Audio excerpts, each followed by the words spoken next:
Give me some music, moody food, of us that trade in love.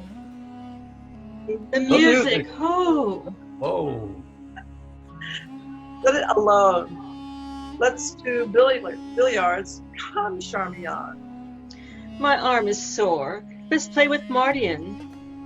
As well a woman with a eunuch played as with a woman. Come, you'll play with me, sir. As well as I can, madam.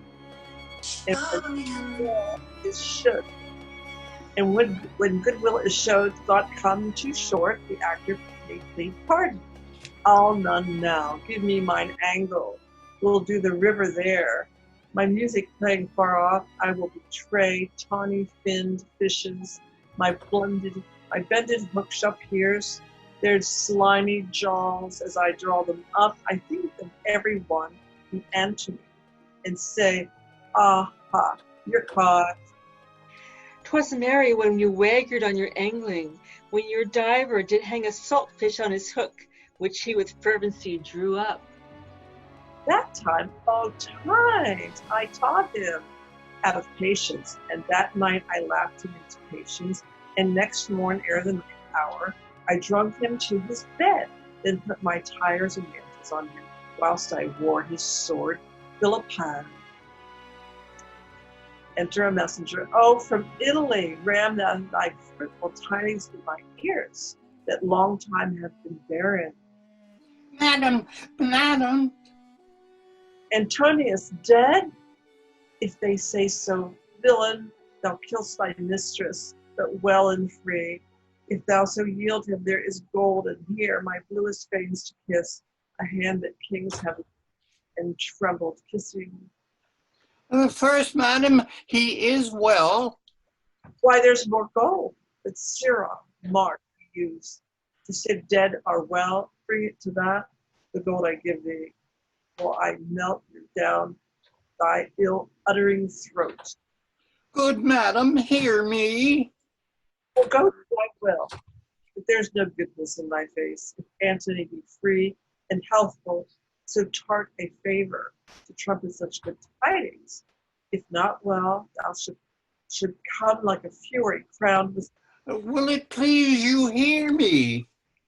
I have a mind to strike thee ere thou speak.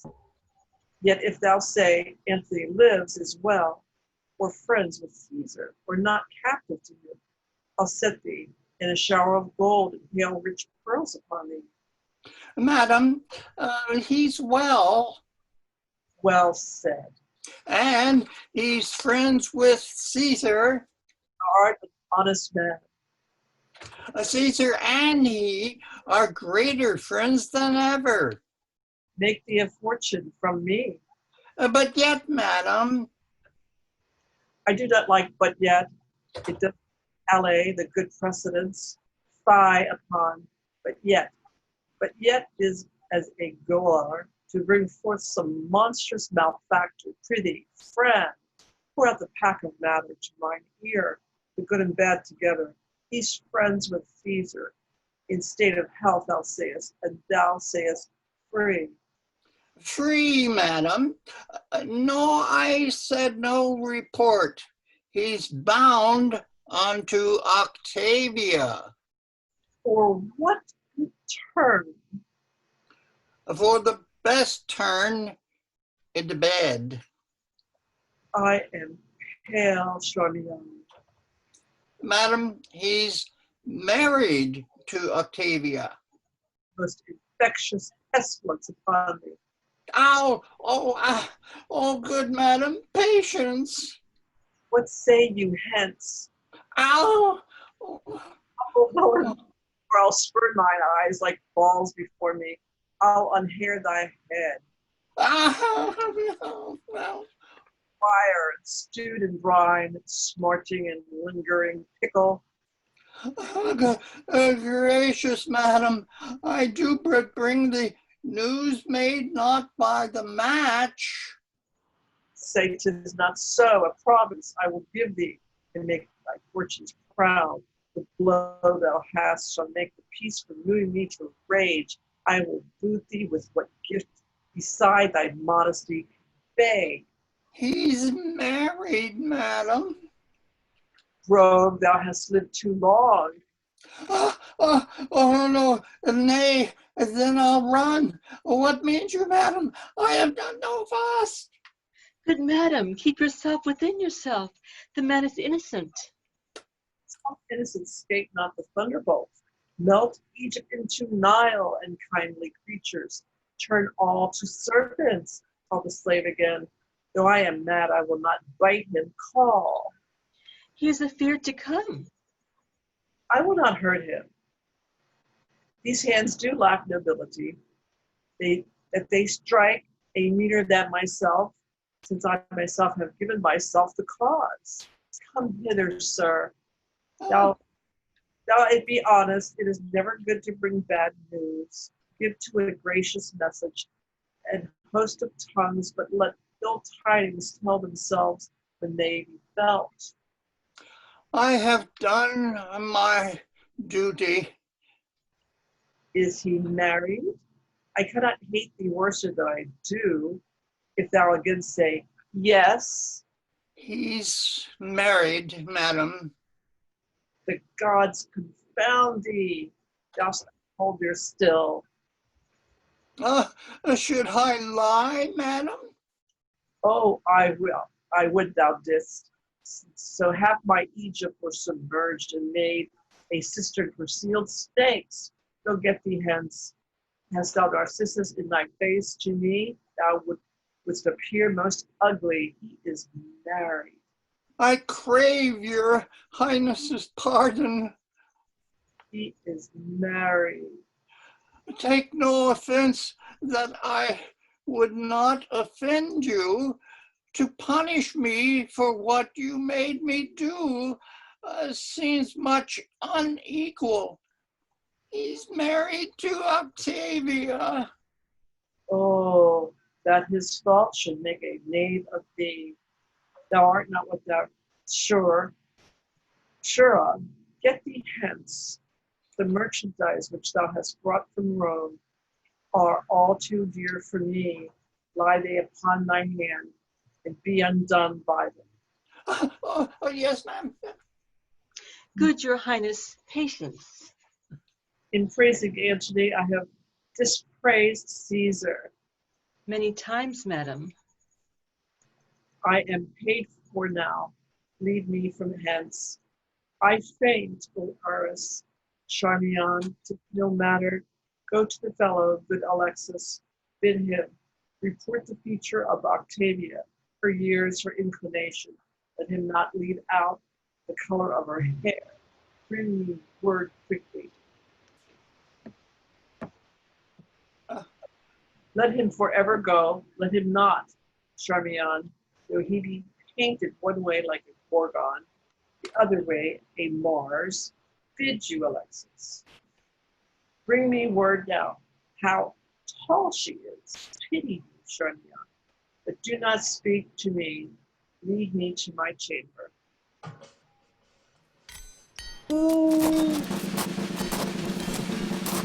Your hostages I have, so have you mine, and we shall talk before we fight. Jerry? Are you in the house, Jerry? I don't think you came in. Can you hear me now? There you are. Oh, I'm sorry, I was muted. Most meet that we first come to words, and therefore have we our written purposes before us sent, which if thou hast considered, let us know, if 'twill tie up thy discontented sword and carry back to Sicily much tall youth that else must perish here. To you, all three, the senators alone of this great world, are chief factors for the gods. I do not know wherefore my father should revenges want. Having a son and friends, since Julius Caesar, who at Philippi the good Brutus ghosted, there saw you laboring for him. What was't that moved pale Cassius to conspire? And what made the all-honored honest Roman Brutus, with the armed rest, courtiers, and beauteous freedom to drench the Capitol, and that they would have one man, but a man, and that is it, hath made me rig my navy, at whose burthen angered ocean foams, with which I meant to scourge the ingratitude that despiteful Rome cast on my noble father. Take your time. Thou canst not fear us, Pompey, with thy sails. We'll speak with thee at sea. At land thou knowest how much we do, or count thee. At land, indeed, thou dost overcount me of my father's house, but since the cuckoo builds not for himself, remain in it as thou mayest. Be pleased to tell us, for this is from the present, how you take the offers we have sent you. There's the... Oh, sorry. There's the point. Which do not entreat to do, but weigh what is worth embraced. And what may follow to try a larger fortune? You have made me offer of Sicily, Sardinia, and I must rid all the sea of pirates. Then, to send measures of wheat to Rome, this agreed upon to take part with unhacked edges, and to bear back our charges undinted. That's our Our offer. offer. Our offer. Know then, I came before you here, a man prepared to take this offer. But, Mark Antony, put me to some impatience, though I lose the praise of it by telling, you must know, when Caesar and your brother were at blows, your mother came to Sicily, and did find her welcome friendly. I have heard it, Pompey, and am well studied for liberal thanks, which I do owe you. Let me have your hand. I did not think, sir, to have met you here. Where am I? Oh, the beds in the east are soft, and thanks to you, is called one timelier than my purpose hither, for I have gained by it. Since I saw you last, there's a change upon you. Well, I know not what Count's harsh fortunes cast upon my face, but in my bosom shall she never come, to make my heart her vassal. Well met here. I hope so, Lepidus. Thus we are agreed. I crave our composition may be written and sealed between us. That's the next to do. We'll feast each other ere we part, and let's draw lots. Who shall begin? That will I, Pompey. No, Antony, take the lot. But first or last, your fine Egyptian cookery shall have the fame. I have heard that Julius Caesar grew fat with feasting there. You have heard much. I have fair meaning, sir. And fair words to them. Then so much have I heard, and I have heard. Apollodorus carried. No more of that. He did so. What, I pray you? A certain queen to Caesar in a mattress? I know thee now. How farest thou, soldier? Well, and well am I to do, for I perceive your feasts are toward. Let me shake thy hand. I never hated thee. I have seen thee fight, and when I have envied thy behavior. Sir, I never loved you much, but I have praised you, when you have well deserved 10 times as much as I have said you did. Enjoy thy plainness. it nothing ill becomes thee. Aboard my galley I invite you all. Will you lead, lords? Show us the way, Show us sir. the way. By the Come. way, sir. Menenius, is this you, Jim? Yes, it is. But Pompey says, come first. I said come. Okay. Thy father, Pompey, would thy father, Pompey, would ne'er have made this treaty. You and I have known, sir. At sea, I think. We have, sir, You have done well by water. and you by land. I will praise any man that will praise me, though it cannot be denied what I have done by land. Nor what I have done by water. Yes, something you can deny for your own safety. You have been a great thief by sea. And you by land. There I deny my land service. But give me your hand, Minos. If our eyes had authority, here might they take two thieves kissing. Our men's faces are true, whatever their hands are. But there is never a fair woman has a true faith. No slander, they steal hearts. We came hither to fight with you. And for my part, I am sorry that it has turned to a drinking. Pompey doth this day laugh away his fortune. If he do, sure, he cannot weep it back again. Yet said, sir, we looked not for Mark Antony here, but pray you, is he married to Cleopatra? Caesar's sister is called Octavia. True, sir. And she was the wife of Caius Marcellus.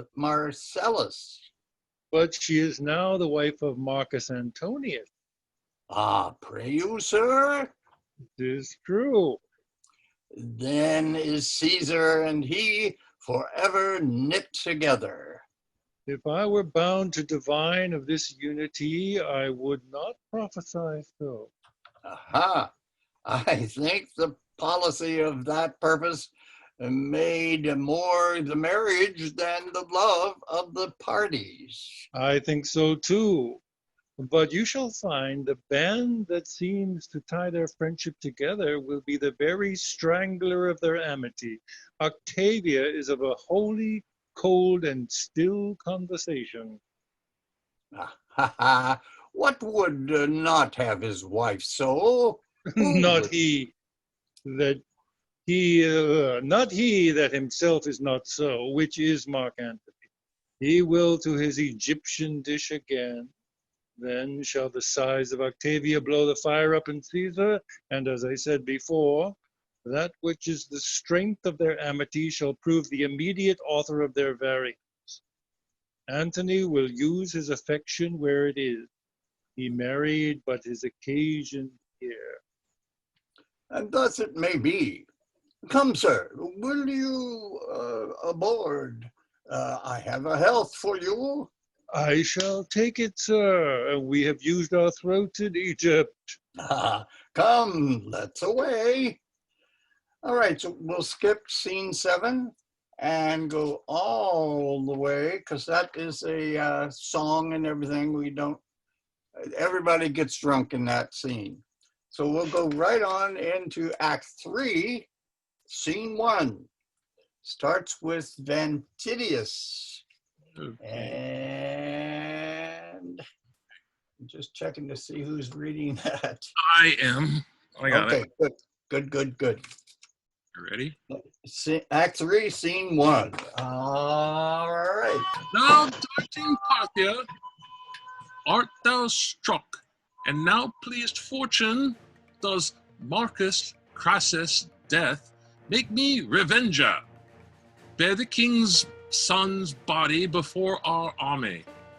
Thy Parcorus Orodes, pay this for Marcus Crassus.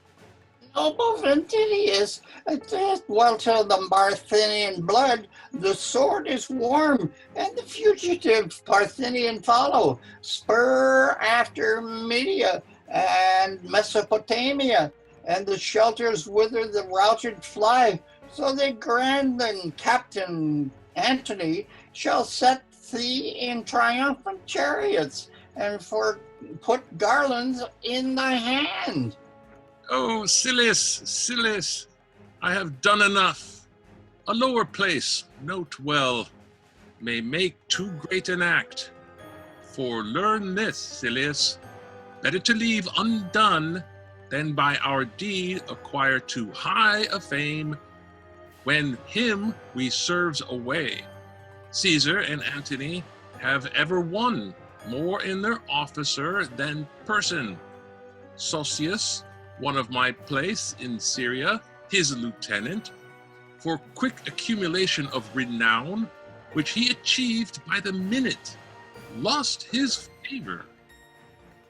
Who does in the wars more than his captain can, become his captain's captain, and ambition, the soldier's virtue, rather makes choice of loss than gain, which darkens him. I could do more to do Antonius good, but 'twere offend him, and in his office should my performance perish. Thou hast, Vintilius, had that the which a soldier and his sword grant scarcer distinction. Thou wilt write to Antony?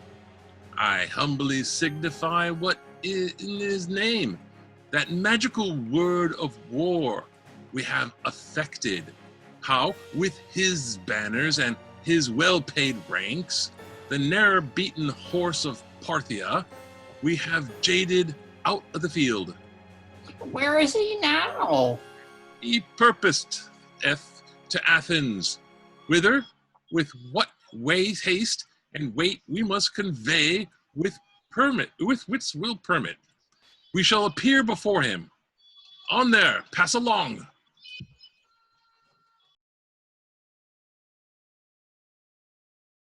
What, are the brothers parted? They have dispatched with Pompey. He is gone. The other three are sealing. Oh, Octavia weeps to part from Rome. Caesar is sad, and Lepidus at Pompey's feast, as Minos says, is troubled with the green thickness. Ah, well, 'tis a noble Lepidus. A very fine one. Oh, how he loved Caesar. Ah, so he did. Nay, but now dearly he loves Mark Antony. Caesar? Why, he's the Jupiter of men. What's Antony? The god of Jupiter. Spake you of Caesar? How? The none parallel? Oh, Antony, oh, thou Arabian bird. Would you praise Caesar? Say, Caesar, go no further. Indeed, I plied them both with excellent praises. But he loved Caesar best, yet he loved Antony.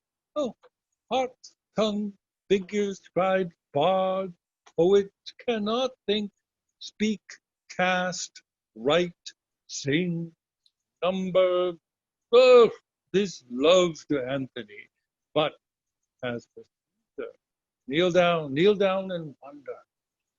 Both he loves. They are his shards, and he their beetle. So, this is the horse. Adieu, noble Agrippa. Good fortune, worthy soldier, and farewell. No further, sir. You take from me a great part of myself. Use me well, and, sister, prove such a wife as my thoughts make thee, and as my farthest bond shall pass on thy approof.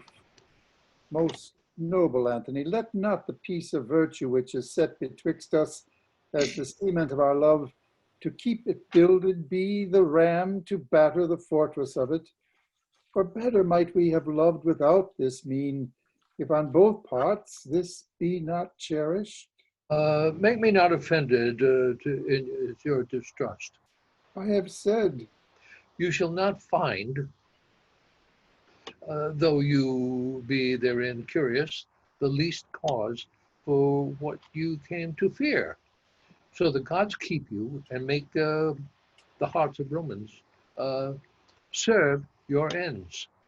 We will here part. farewell, my dearest sister, fare thee well. The elements be kind to thee, and make thy spirits all of comfort. Fare thee well. My noble brother. The April's in her eyes, and it is love's spring, and these the showers to bring it on. Be cheerful. Sir, look well to my husband's house, and What, Octavia? I'll tell you in your ear. Her tongue will not obey her heart, nor can her heart inform her tongue. The swan's down feather that stands upon the swell as the full of tide, and neither way inclines. Will Caesar weep? Will Caesar weep? He has a cloud in his face. He were the worse for that. Were he a horse, so is he, being a man.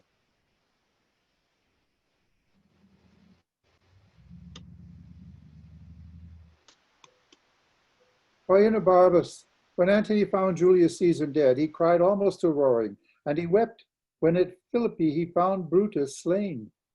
That year indeed he was troubled with a rheum. What willingly he did confound, he wailed. Believe it, till I wept too. No, sweet Octavia, you shall hear from me still.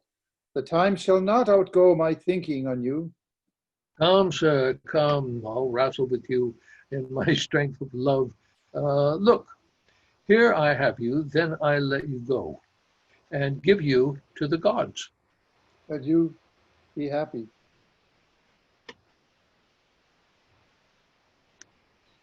That all the numbers of the stars give light to thy fair way.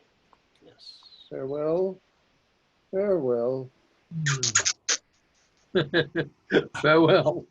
Farewell. With that, the trumpet sounded. Now, it's Cleo and the messenger again. Okay. Is This that scene, okay? where are we? Scene? Act 3, scene 3, yes. And Scene this is 3. at the moment where Leilani would take over, but Okay. So then Ruby could be Charmian in that case, right? That's correct. All right. So wait a moment. And is everybody back? Is Ruby here for Charmian? Oh, there she is. Okay. All right, here we go. Where is the fellow? Where is the fellow? Half a field to come. Go to. Come hither, sir. Good Majesty, Herod of Jewry dare not look upon you, but when you are well pleased. That Herod's head I'll have. But how? When Antony is gone, through whom I might command it. Come thou near. Most gracious Majesty. Didst thou behold Octavia? I dread Queen. Where? Madam, in Rome, I looked her in the face and saw her led between her brother and Mark Antony. Is she as tall as me? She is not, madam. Didst hear her speak? Is she shrill-tongued or low? Madam, I heard her speak. She is low-voiced. That's not so good. He cannot like her long. Like her? Oh, it's Charmian. Like her, oh Isis, 'tis impossible. I think so, Charmian. Dull of tongue and dwarfish. What majesty is in her gait? Remember, if e'er thou look'st on majesty. Oh, she creeps, and her motion and her station are as one. She shows a body rather than a life, a status, a statue rather than a breather. Is this certain? Oh, I have no observance. Free in Egypt cannot make better both. He is very knowing. I do perceive it. There's nothing in her yet. The fellow has good judgment. Excellent. Guess at her years, I prithee. Oh, madam, she was a widow. Widow, Charmian, hark. I do think she's 30. Bearest thou her face in mind? Is it long or round? Round as a faultiness. For the most part, too, they are foolish that are so. Her hair, what color? Oh, brown, madam, and her forehead as low as she would wish it. There's gold for thee. Oh. Thou must not take my former sharpness ill. I will employ thee back again. I find thee most fit for business. Go, make thee ready. Our letters are prepared. A proper man. Indeed, he is so. I repent me much that so I harried him. Why, methinks by him this creature's no such thing. Nothing happened. The man hath seen some majesty and should know. Hath he seen majesty? Isis, else defend and serving you so long. I have one thing more to ask him yet, good Charmian, but 'tis no matter. Thou shalt bring him to me where I will write. All may be well enough. I warrant you, madam. Nay, nay, Octavia, not only that they were excusable, that, and thousands were semblance import, but he hath wagged new wars against Pompey, and made his will and read it to public ear, spoke scantily of me, when perforce he could not pay me terms of honor. Cold and sickly he vented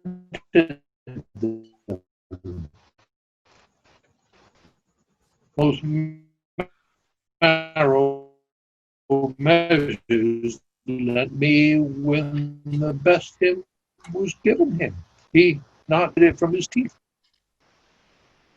Oh, my good Lord, believe not all, or if you must believe, stomach not all.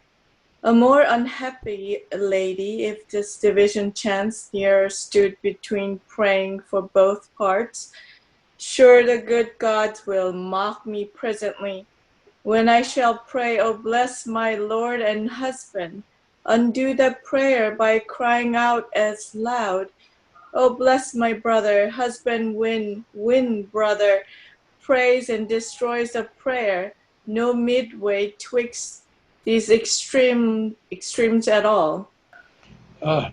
Gentle Octavia, let the best love draw to that point which seeks best to perceive it. If I lose mine honor, I lose myself.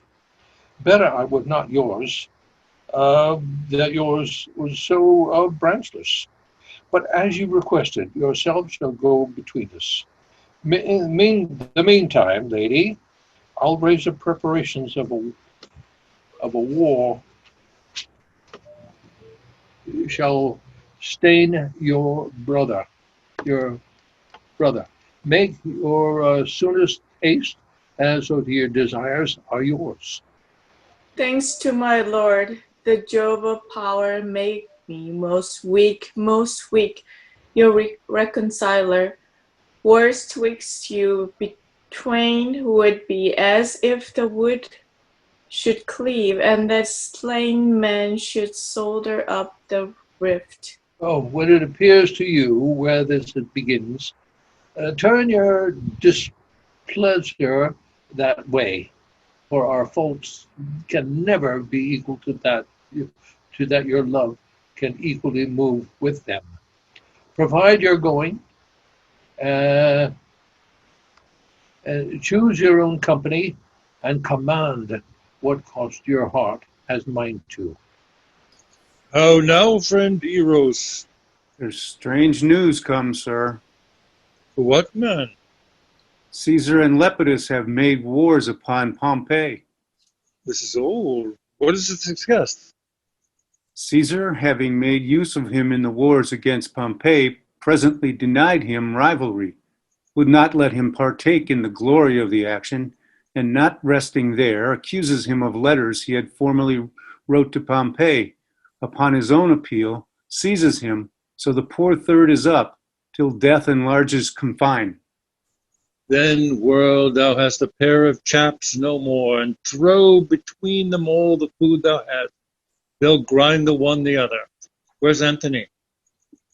He's walking in the garden thus, and spurns the rush that lies before him, cries, "Fool, Lepidus," and threats the throat of his officer that murdered Pompey. Our great navy's rigged. For Italy and Caesar, more Demetrius, my lord desires you presently. My news I have told you hereafter. 'Twill be naught, but let it be. Bring me to Antony. Come, sir. And we'll skip scene 6 and go on to scene 7. Act 3, scene 7. Leo and Eno. I was muted. I will be even with thee, doubt it not. But why? Thou hast forspoke my being in these wars, and sayest it is not fit. Well, is it? Is it not denounced against us? What should we not be there in person? Well, I could reply, if we should serve with horse and mares together, the horse were merely lost, and the mares would bear a soldier and his horse. What is it you say? Your presence needs must puzzle Antony. Take from his heart, take from his brain, from time, what should not then be spared. He is already traduced for levity, and 'tis said in Rome that Fortinius, a eunuch, and your maid managed his war.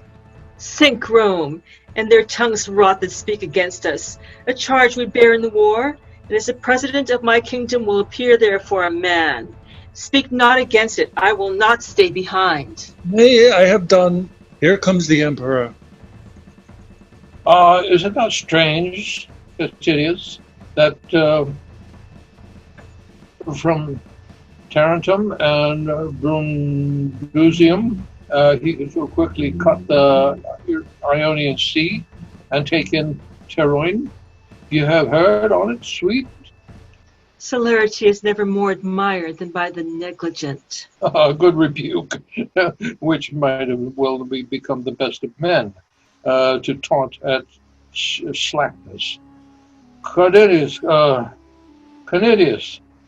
we will fight with him by sea. By sea? What else? Why will my lord do so? For what he dares us to it.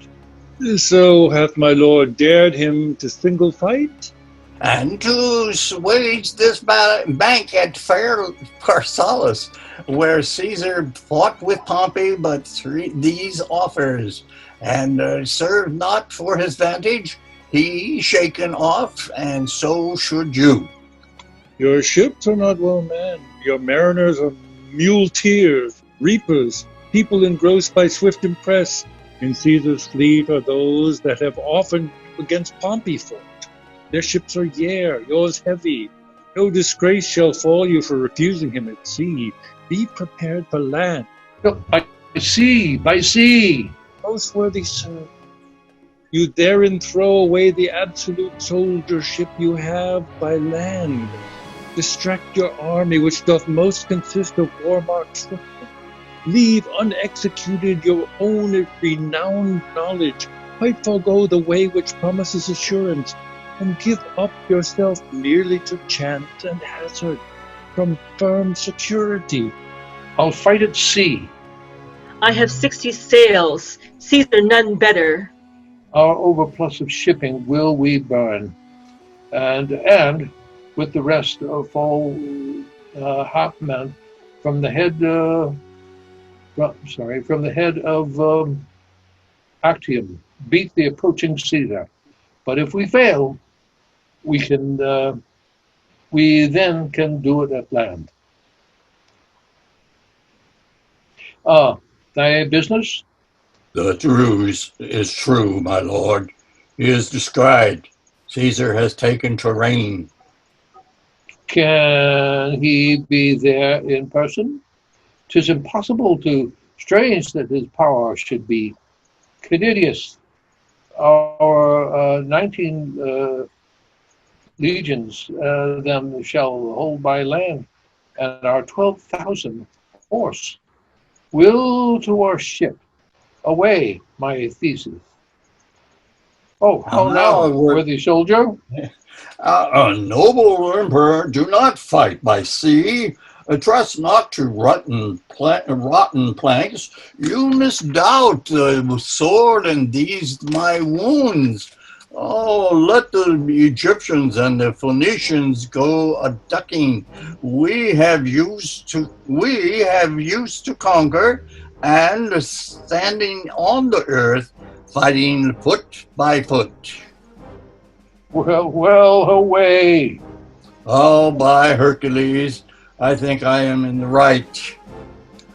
A soldier thou art, but thy whole action grows not in the power on't. So our soldiers led, and we are women's men.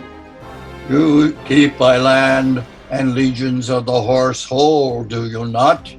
Marcus Octavius, Marcus Justius, Publicola, and Caelus are for sea, but we keep whole by land. The speed of Caesar's carries beyond belief. And while he is yet in Rome, his power went out in such distractions as beguiled by all spies. Who is this lieutenant, hear you? They say one Taurus. I know the man. The emperor calls Canidius. With news the time, with labor, and throws forth each minute some. And we'll skip the next 2 scenes and go to scene 10. Not, all not, I can behold no longer. The Antonia, the Egyptian admiral, with all their 60 fly and turn the rudder. To see it, mine eyes are blasted. Gods and goddesses, all the men synod of them. What's thy passion? The greatest canto of the world is lost with very ignorance, and we have kissed away kingdoms and provinces. How appears the fight?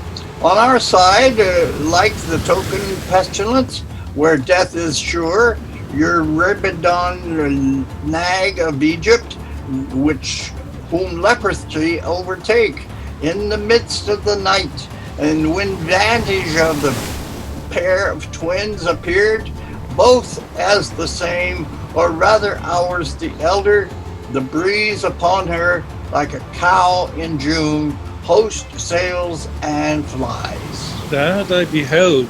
Mine eyes did sicken at the sight, and could not endure it further. She once being loathed and noble ruin of her magic, Antony claps on his sea wing, and like a doted mallard, leaving the fight in height, and flies after her. And I never saw an action of such shame. Experienced manhood and honor ne'er before so did violate itself. Alack, alack. Canidius, anybody? How about Daniel? How about Daniel do it? I love it. Daniel. Our fortune on the sea is out of breath and sinks most lamentably. Had our general been what he knew himself, it had gone well. Oh, he has given example for our flight, most grossly by his own. Aye, are you thereabouts? Why then, good night indeed. Towards Peloponnesus are they fled.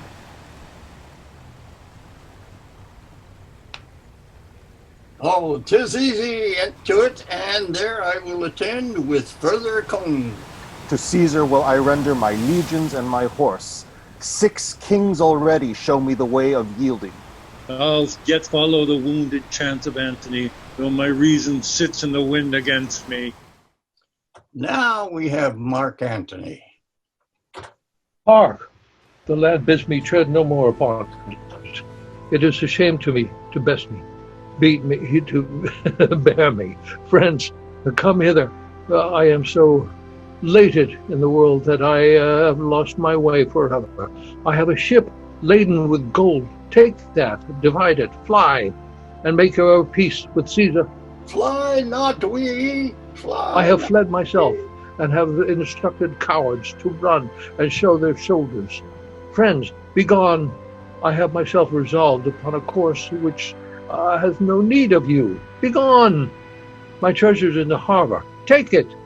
Oh, I followed that way. I blush to look upon it. My very hairs do mutiny, for the white reprove, the brown for rashness, and they, them, for fear and doting. Friends, be gone.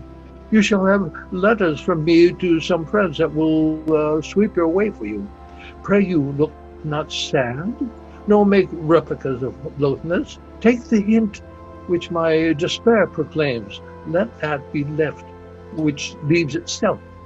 To the seaside, straight away. I will possess you that ship and treasure, and I leave me, I pray, a little pray you now.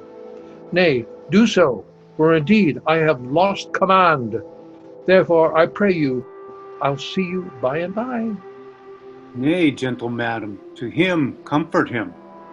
Do most, dear queen. Do? Why, what else? Let me sit down, oh Juno. Antony? Oh, no. Do you hear, sir? Oh, five.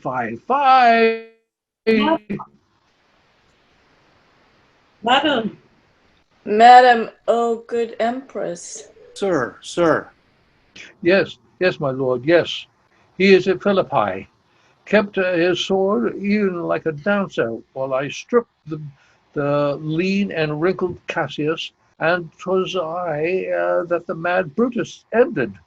He alone dealt on lieutenantry, and no practice had the brave squires of war. Yet now, no matter. Ah, stand by. The queen, my lord, the queen. Go to him, madam, speak to him. He is unqualified, with very shame. Well then, sustain me. Oh. Most noble sir, arise, the queen approaches. Her head's declined, and death will seize her. But your comfort makes the rescue. I have offended reputation, a most unnoble swerving. Sir, the queen. Oh, whither hast thou led me, Egypt? See how I convey my shame out of thine eyes by looking back at what I have left behind, destroyed in dishonor. Oh, my lord, forgive my fearful sails. I little thought you would have followed. Egypt, thou knowest too well my heart was in thy rudder, tied by the strings, and thou showest now me after. Oh, my spirit, thy full supremacy thou knewest, and that thy beck might from the bidding of the gods, command me. Oh, my pardon. Now I must to the young man in humble entreaties dodge and palter the ships of lowness, who, with half the bulk of the world, played as I pleased, making and marring fortunes. You did know how much you were my conqueror, and that my sword, made weak by my affection, would obey it at all costs. Pardon, pardon. Fall not a tear, I say, one of them rates all that is won and lost. Give me a kiss, even this repays me. We sent our schoolmaster, is coming back? Love, I am full of lead. Come, some wine within there, and our vines. Fortune knows we scorn her most when most she offers blows. And we skip scene 12 and go on to scene, what is that? XIII, 13. What shall we do, Enobarbus? Think and die. Is Antony or we in fault for this? Antony only. That would make his will lord of his reason. What though you fled from that great face of war, whose several ranges frighted each other? Why should he follow? The itch of his affection should not then have nicked his captainship. At such a point, when half to half the world opposed, he being the merged question, was a shame no less than was his loss to course your flying flags and leave his navy gazing. Prithee, peace. Is that his answer? Aye, my lord. The queen shall then have courtesy that she would yield us up. He says so. Let her know it. To the boy Caesar sends his grizzled head, and will fill this thy wishes to the brim with principalities. That head, my lord? But to him again, and tell him he wears the rose of youth upon him, from which the world should more something particular. His coin, ships, legions, may be a coward's, whose ministers should prevail upon the service of the child as soon as the command of Caesar. I dare him, and answer me decline, sword against sword, ourselves alone. I'll write it. Follow me. Yes, like enough.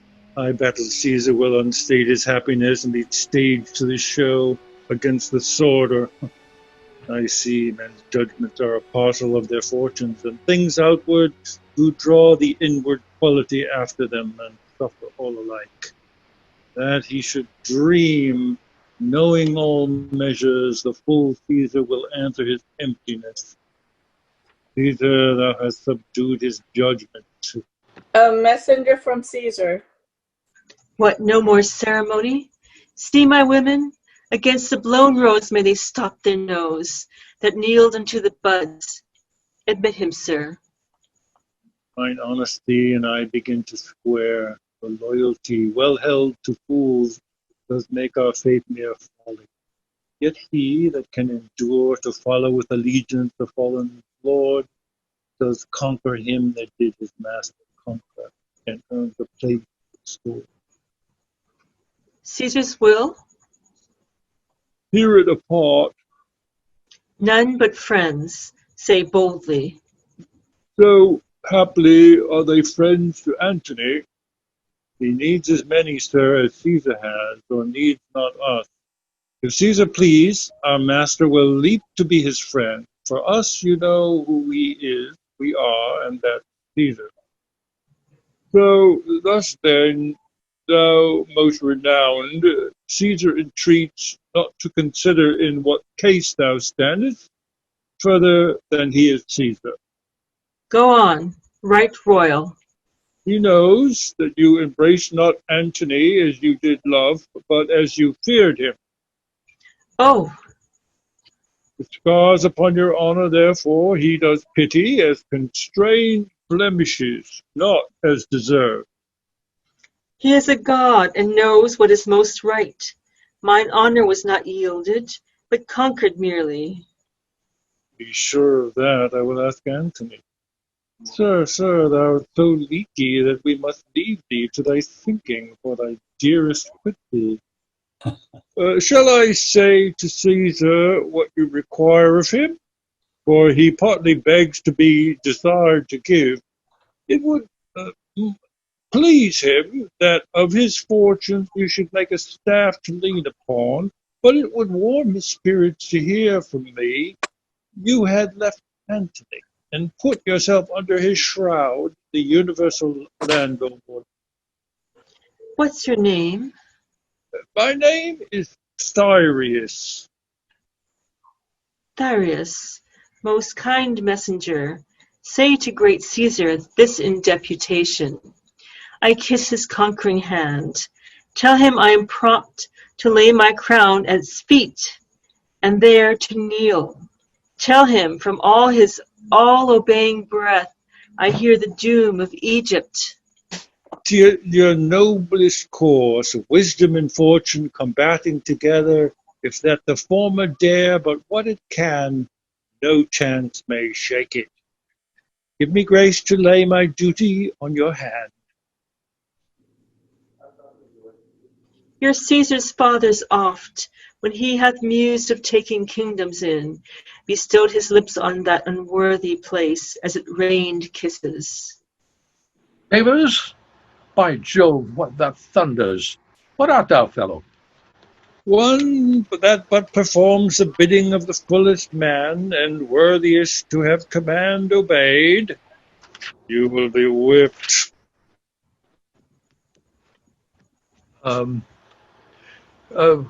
Approach there.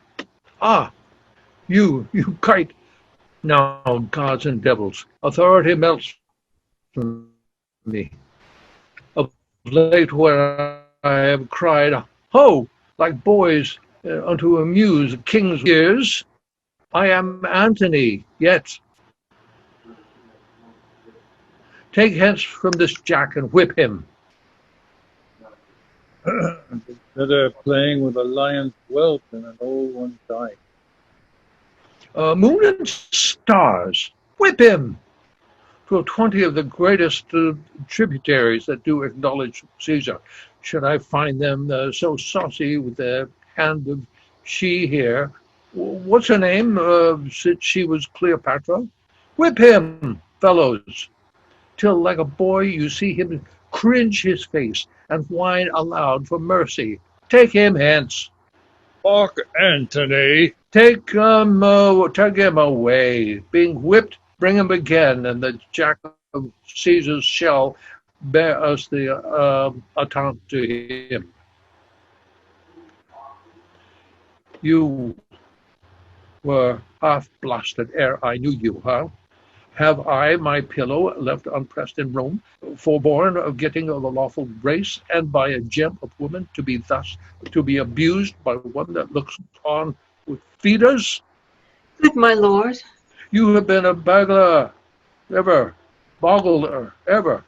But when we and our viciousness grow hard, oh, men's misery on it, the wise gods seal our eyes, and our own filth drop our clear judgments, make up, adore our errors, laugh at us while we strut to our confusion. Oh, is it come to this? I found you as a morsel cold upon dead Caesar's trencher. Nay, you were a fragment of Crucius Pompey's.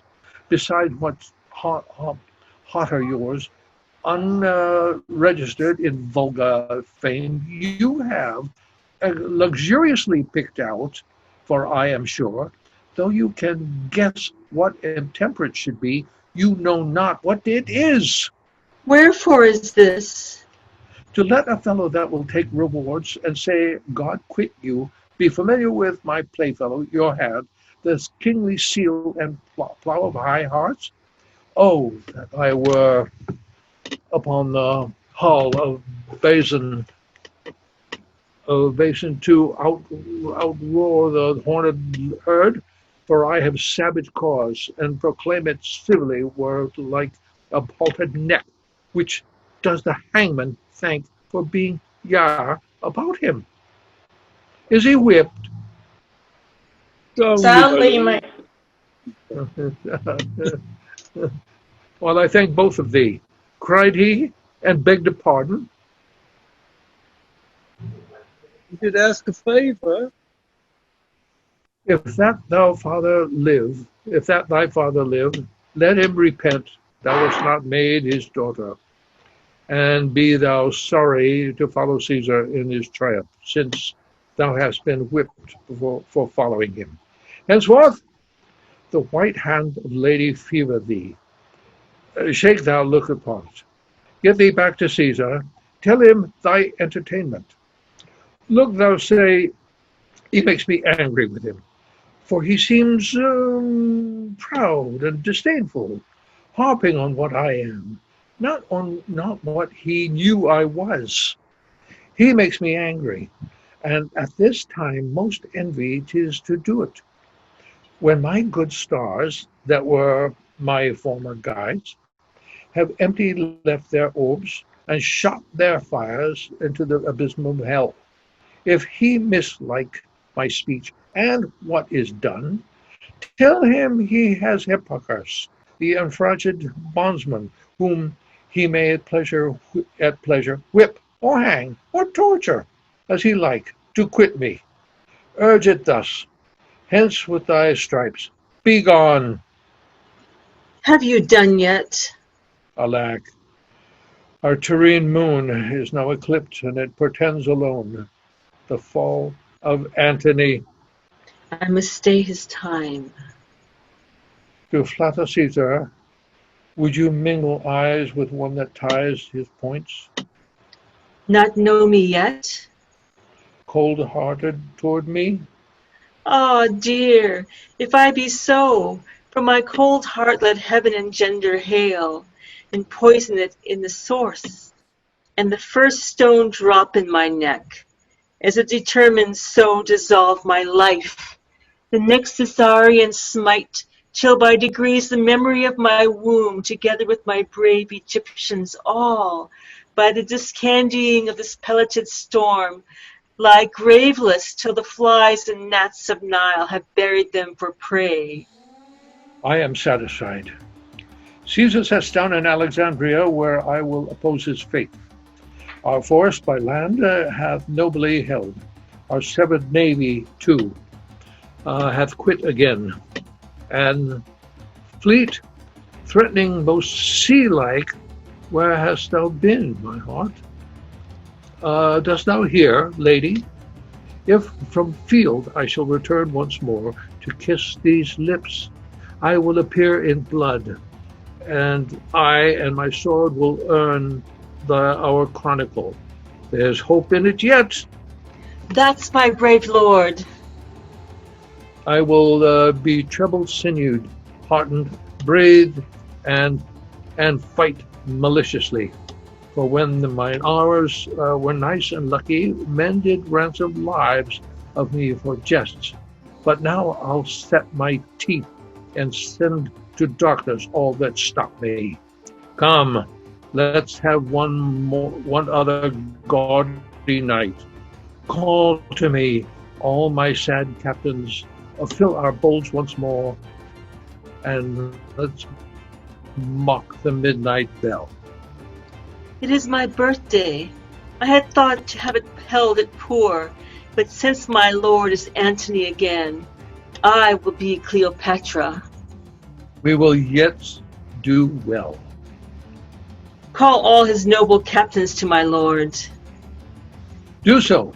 We'll speak to them. And tonight, I'll force wine peeps through the fierce scars. Come on, my queen. There's sap in it yet. The next time I do fight, I'll make death love me, for I will contend even with this pestilence scythe. Now he'll outsnare the lightning. To be furious is to be frighted out of fear, and in that mood the dove will peck the ostrich. And I see still a diminution in our captain's brain restores his heart. When valor preys on reason, it eats the sword it fights. I will seek some way to leave him